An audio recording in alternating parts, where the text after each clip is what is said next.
Hello students, कैसे हैं आप सब। आई होप आप सब अच्छे होंगे। आईसीटी वर्चुअल क्लासरूम में आप सबका स्वागत है। मैं विकास। बच्चों, क्लास 11th का मैथ्स कर रहे हैं हम और चैप्टर है आपका स्ट्रेट लाइंस यानी सरल रेखाएं। तो इसी चैप्टर को हम कंटिन्यू करने वाले हैं बच्चों। तो देखिए, यहाँ पे अभी तक हम क्या कर रहे थे, जो प्रीवियस क्लासेस में आपने स्ट्रेट लाइंस के बारे में पढ़ा था, ठीक है, जो भी कोऑर्डिनेट्स के बारे में पढ़ा था कोऑर्डिनेट ज्योमेट्री में, तो वो सब हम रिवाइज कर रहे थे, क्वेश्चंस हम कर रहे थे। अब काफी सारे क्वेश्चंस भी प्रैक्टिस कर लिए हैं हमने। तो अब आपका एक वार्म अप हो गया है अच्छा सा, ठीक है। अब हम रेडी हैं अपना नया टॉपिक के लिए। तो नया टॉपिक क्या होने वाला है बच्चों आपका, देखिए,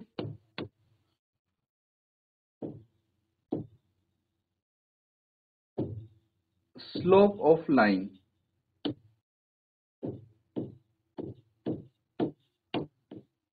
रेखा की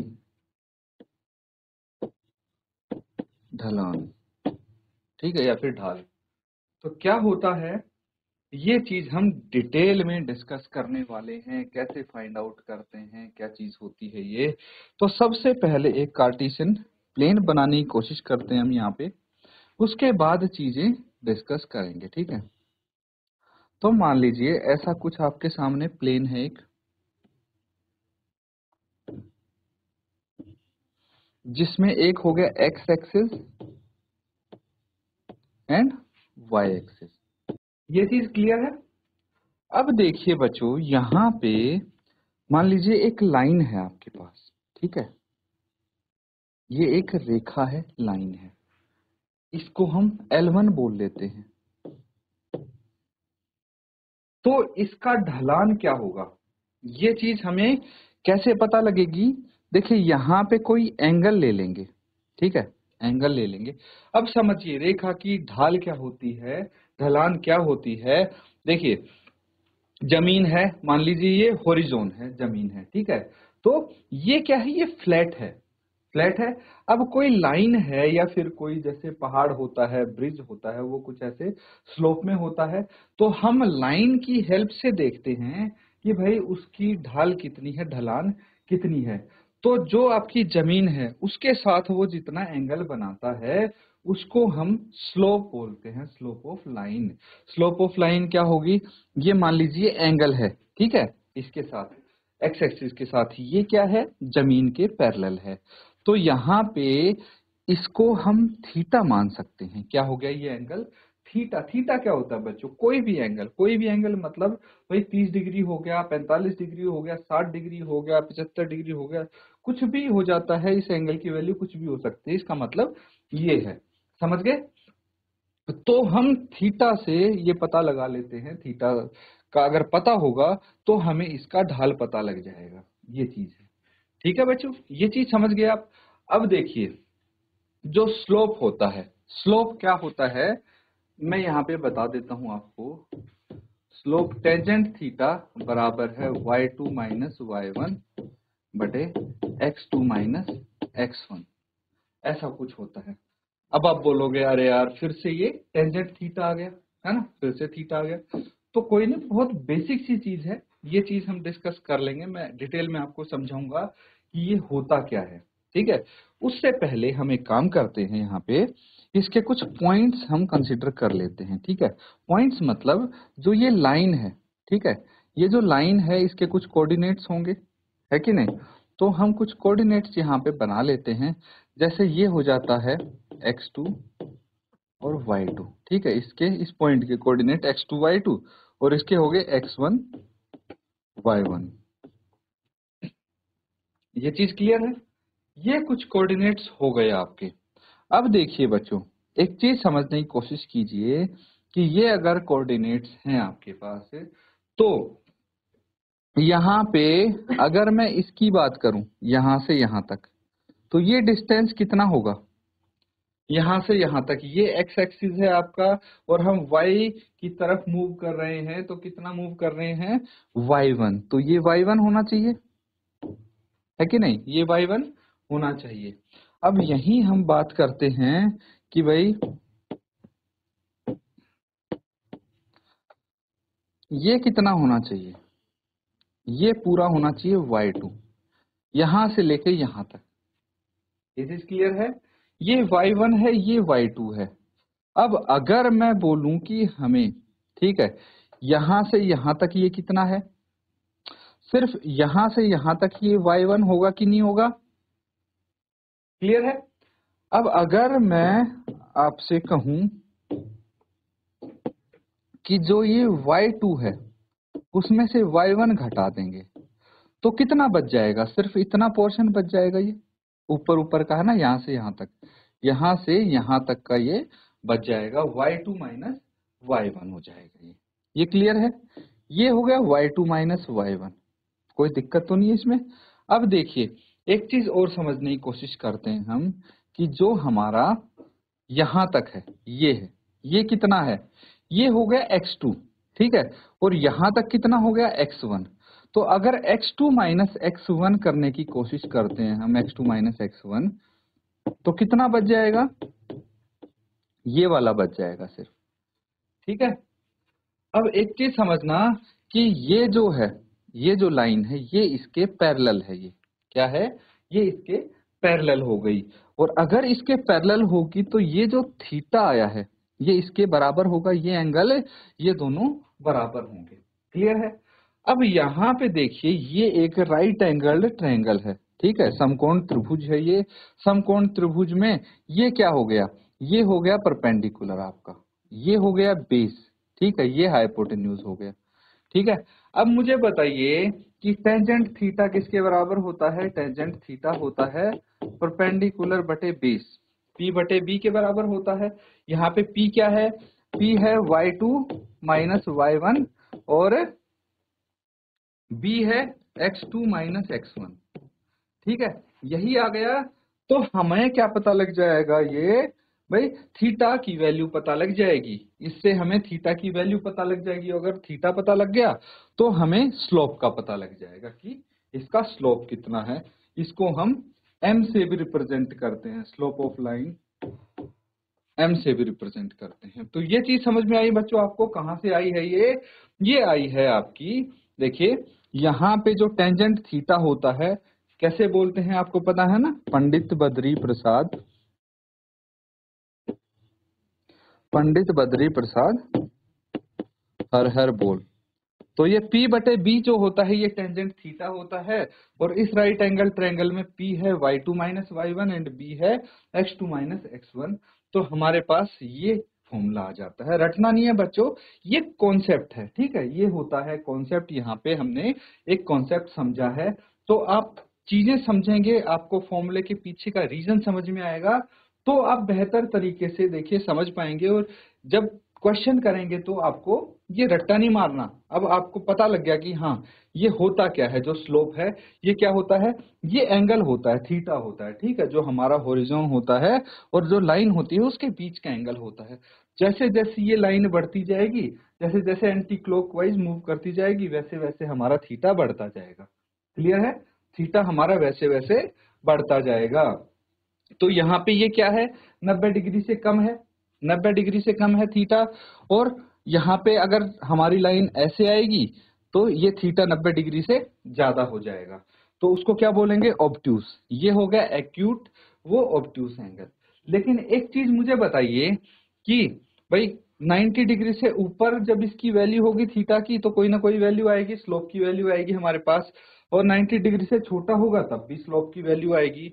लेकिन 90 डिग्री पे, 90 डिग्री पे इसकी वैल्यू नहीं आएगी, स्लोप की वैल्यू नहीं आएगी। क्यों?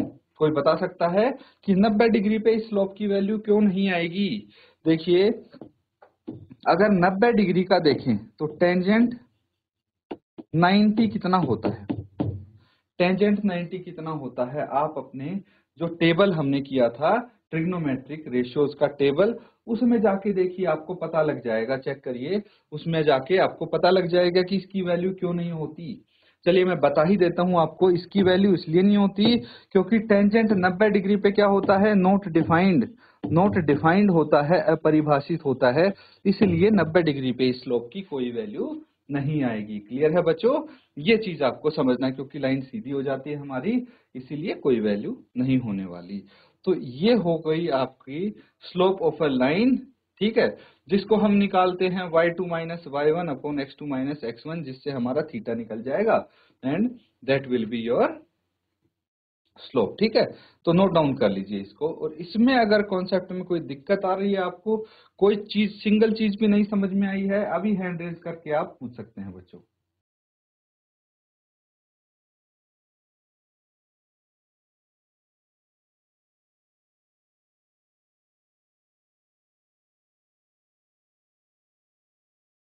तो ठीक है बच्चों, यहां तक क्लियर है आपको। अब देखिए हम एक एग्जाम्पल करके देख लेते हैं इसका, कि हम स्लोप कैसे निकालेंगे अगर आपके पास सही में वैल्यूज हों। तो हम देखते हैं x1 y1 क्या हो जाएगा, हमारे पास हो सकता है 2 3, ठीक है, x2 y2 इसको मान लेते हैं 5 6, ठीक है। तो टेन थीटा क्या है आपके पास, टेंजेंट थीटा है आपका 6 minus 3, y2 minus y1 and x2 minus x1, ठीक है, यही होगा। अब देखिए कितना आ जाएगा ये, 6 माइनस 3 3 आ गया, 5 माइनस 2 3 आ गया। तो जो टेंजेंट थीटा है वो कितना आया हमारे पास, टेंजेंट थीटा आया 1। तो मुझे बताइए टेंजेंट थीटा 1 कितने डिग्री पे होता है, tangent theta is 1 at 45 degree, 45 degree पे टेंजेंट थीटा 1 होता है। देयरफॉर जो इसका स्लोप है, ठीक है, m है, वो कितना आ जाएगा, 45 डिग्री आ जाएगा, ठीक है। तो ये आपका स्लोप हो गया। इसी तरह आप स्लोप निकाल सकते हैं, जो भी आपसे पूछा जाए इसको नोट डाउन कर लीजिए बच्चों।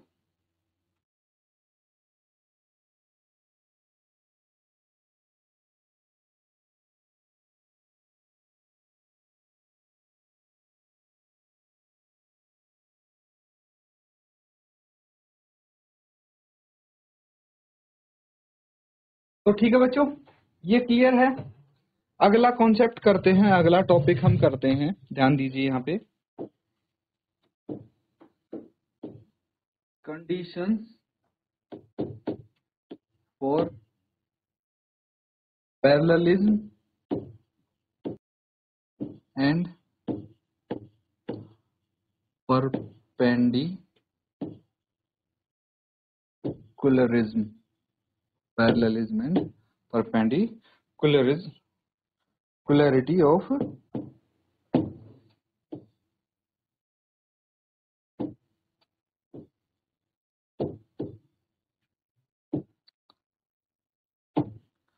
lines in terms of their slopes, ठीक है, यानी दो रेखाओं की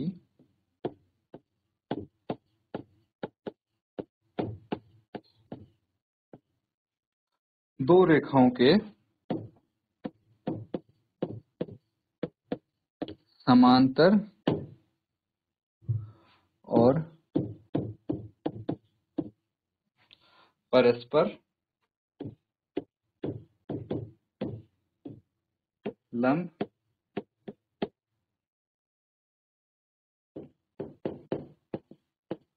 होने का प्रतिबंध,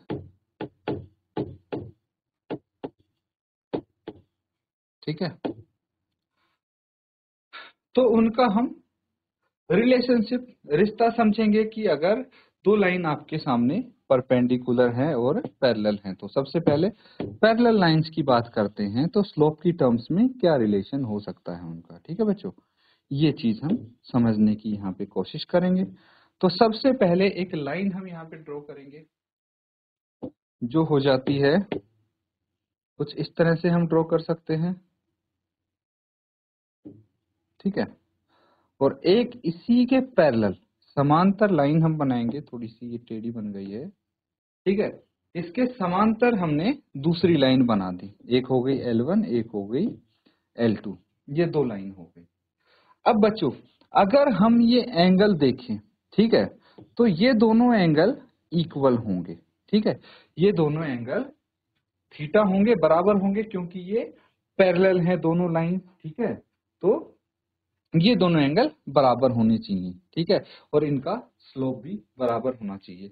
तो इसको या फिर अल्फा बीटा मान सकते हो इन लाइंस को, है ना, या फिर आप M1 M2 मान सकते हो। तो बेसिकली कहने का मतलब ये है कि ये दोनों लाइन अल्फा होगा तो बीटा के बराबर, यानी tangent alpha is equal to tangent beta, या फिर स्लोप M1 है एक लाइन का और दूसरे का M2 है, तो ये दोनों इक्वल आएंगी बच्चों। ये चीज समझने की जरूरत है। अगर ये M1 है, ये M2 है, तो ये दोनों के स्लोप इक्वल आएंगे, क्योंकि ये पैरेलल है एक दूसरे के। ये चीज समझ गए, ये इनका रिश्ता हो गया, ठीक है, दोनों के स्लोप्स के आधार पे दोनों लाइंस का। नोट डाउन कर लीजिए, फिर हम परपेंडिकुलर की बात।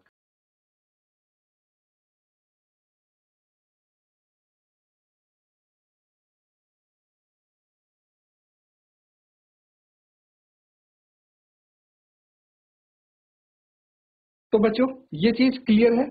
यहाँ पे एक पॉइंट और मैं लिख देता हूं कि if L1 parallel to L2, अगर L1 L2 के पैरेलल है तो क्या होगा, देन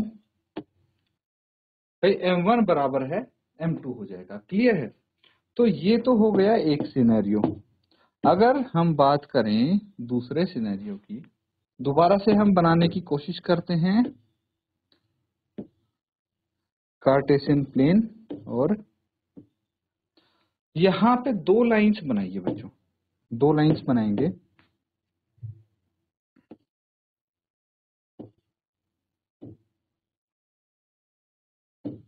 L1 L2 दो लाइन हो गई, ये एक दूसरे के परपेंडिकुलर है मान लेते हैं, मतलब 90 डिग्री का कोण बन रहा है यहाँ पे, जहां पे मीट करती है। कोई दिक्कत परेशानी? अब देखिए, अगर हम किसी एंगल को अल्फा मान लें, किसी एक एंगल को बीटा मान लें, इसको अल्फा इसको बीटा कुछ ही मान सकते हैं, कोई दिक्कत नहीं है, ठीक है।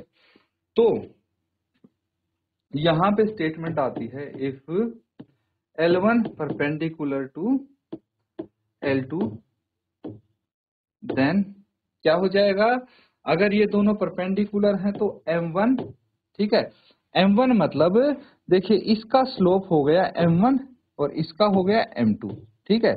तो इन दोनों का जो स्लोप है M1 इंटू M2 किसके बराबर आना चाहिए, -1 के बराबर आना चाहिए, ठीक है।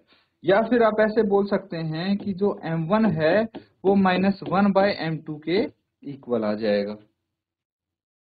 ये चीज यहाँ पे आपको रटा नहीं मारना, याद नहीं रखनी कहाँ से आई है।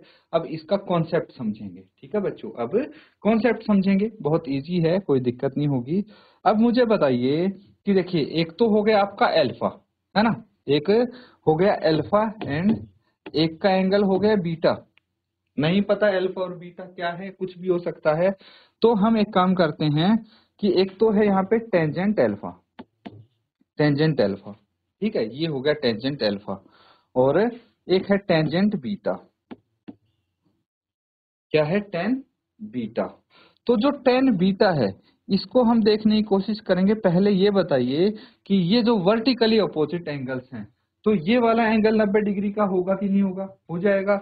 अब मुझे बताइए कि जो बीटा है, एंगल जो बीटा है, ये किसके बराबर हो सकता है, ये बीटा हो सकता है बच्चों अंदर के, जो इसके अंदर वाला एंगल है उसके ऑपोजिट के जो दो एंगल हैं उनके सम के बराबर होता है। ये एक्सटर्नल एंगल की प्रॉपर्टी आपने पढ़ी होगी, यानी 90 प्लस अल्फा के बराबर होगा। ये किसके बराबर होगा, 90 प्लस अल्फा के बराबर होगा। अब आ जाता है बच्चों आपका ट्रिग्नो वाला पार्ट, ट्रिग्नोमेट्री, जो हमने चैप्टर 3 में पढ़ा था। तो क्या बोल रहा हूं मैं, ये देखिए फर्स्ट, ये सेकंड है, ये थर्ड क्वाड्रेंट, ये फोर्थ क्वाड्रेंट किया था, याद होगा आपको। ऑल स्कूल टू कॉलेज, याद है ना, ऑल स्कूल टू कॉलेज। तो कौन से क्वाड्रेंट में कौन से फंक्शन पॉजिटिव होते हैं ये हमने सीखा था, ठीक है। अब देखिए यहाँ पे 90 डिग्री है, तो अगर 90 डिग्री में समथिंग ऐड करते हैं, अल्फा ऐड कर दिया, तो सेकंड क्वाड्रेंट में आ जाएगा वो फंक्शन, ठीक है। सेकंड क्वाड्रेंट में 10 क्या होता है, नेगेटिव होता है। सेकंड क्वाड्रेंट में 10 नेगेटिव होता है। और हमारा फंक्शन चेंज हो जाएगा बच्चों, ठीक है, सेकंड क्वाड्रेंट में फंक्शन चेंज हो जाएगा। तो tan को किस में चेंज करते हैं, कोट, ये कोट अल्फा हो गया, कोट अल्फा हो जाएगा। उसके बाद क्या करेंगे बच्चों, इस फंक्शन को चेंज करेंगे तो हम कोट अल्फा को किसके बराबर लिख सकते हैं, 1/tan अल्फा के बराबर लिख सकते हैं। तो जो हमारा tan बीटा है वो किसके बराबर आया है, वो 1/-1/tan अल्फा के बराबर। तो ये तो आपका हो गया m1, ठीक है, इसको m1 मान लेते हैं, इसको m2 मान लेते हैं। क्लियर, ये m1 हो गया, ये m2 हो गया। अब मुझे बताइए m1 क्या है, tan अल्फा, इंटू m2 क्या है, tan बीटा, यानी -1/tan अल्फा। ठीक है, किसके बराबर आएगा, -1 के बराबर आएगा। तो हो गया कि नहीं हो गया ये प्रूफ, वेरीफाई। तो बस यही चीज यहाँ पे आपको लिखनी है। अब समझ गए कहाँ से आया ये, तो इसको नोट डाउन कर लीजिए। और एक चीज समझ लेना, जब दो लाइन परपेंडिकुलर होंगी तो m1 इंटू m2 -1 के बराबर होगा। या फिर ये बोल सकते हैं, अगर m1 इंटू m2 -1 के बराबर होगा तो वो दोनों लाइंस क्या होंगी, पैरेलल होंगी। m1 m2 क्या है, दोनों लाइंस के स्लोप हैं बच्चों, ठीक है, रेखा की ढलान है दोनों रेखाओं की। तो नोट डाउन कर लीजिए इसको, ठीक है। उसके बाद अगला कॉन्सेप्ट करते हैं।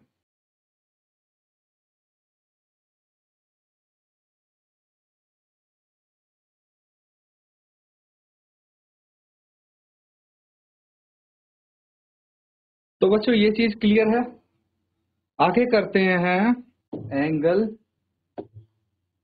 बिटवीन टू लाइंस, यानी दो रेखाओं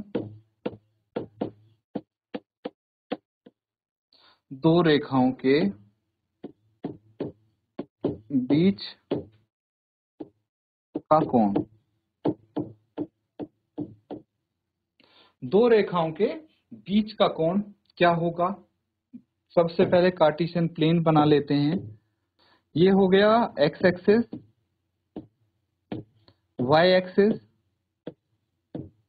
ठीक है। और यहां पे हम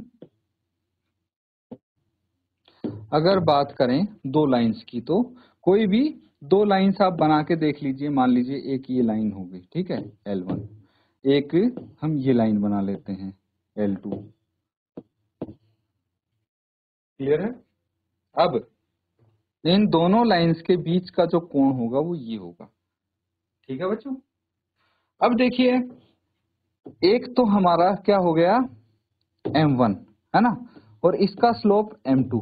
एक लाइन का स्लोप m1, एक लाइन का स्लोप m2। तो इन दोनों लाइन के बीच का जो एंगल है वो क्या होगा, कैसे रिप्रेजेंट करेंगे, ये मैं आपको बता देता हूं कि जो टेंजेंट थीटा होगा, टेंजेंट थीटा होगा, वो आएगा बच्चों m2 minus m1 by 1 plus m1 into m2, that's it. ये इन दोनों लाइंस के बीच का एंगल आ जाएगा अगर हम स्लोप की हेल्प से निकालने की कोशिश करें तो, ठीक है। तो इसको नोट डाउन कर लीजिए, और अगर आपको कोई दिक्कत लगती है यहाँ तक पूछ सकते हैं। काफी सारे कॉन्सेप्ट्स, बेसिक चीजें हमने क्लियर की हैं यहाँ पे। अब इसके बाद कुछ क्वेश्चंस करेंगे, लेकिन नेक्स्ट सेशन में करेंगे, क्योंकि बहुत सारी चीजें अगर करेंगे तो कंफ्यूजन हो सकता है आपको। जितने कॉन्सेप्ट किए बस उनको रिवाइज करते रहना बच्चों, ठीक है। तो इसको अच्छे से नोट डाउन करो, किसी बच्चे को कोई डाउट लगता है तो पूछ सकते हैं आप।